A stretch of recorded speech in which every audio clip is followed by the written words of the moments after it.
মামা খালি তো বুনুকে ভালোবাসো, অনেকদিন বুনুকে ভালোবাসো। কি খালি বুনুকে ভালোবাসো, অনেকদিন বুনুকে ভালোবাসো, আমাকে ভালোবাসে না। তোমাকে ভালোবাসি না? না। কে বলেছে? আমি তো সবাইকে সমান ভালোবাসি, তাই না?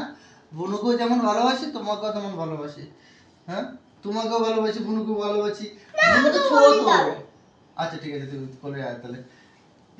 মাঝে মাঝে এই দাও তো, তাদেরকে একটু করে বাবা। ওরে বাবা রে। আমি আমি দুজনকে ভালোবাসি, দুজনকে। আচ্ছা আচ্ছা, দুজনে। ওরে বাবা রে, ওদের বলে ভালোবাসি না আমি। এদের ভালোবাসে তোদের এরকম থাকো দুজনে। এদের ভালো আমি মোটে বলে বাসি না। এত হিংসা করে দুজনকে। কম হয়ে গেল ভালোবাসা, ওর কম হয়ে গেল ভালোবাসা। এবার ঠিক আছে তো? না, এবার ঠিক নেই? হ্যাঁ? তাহলে বলো কি? মামা অভিমান যায়।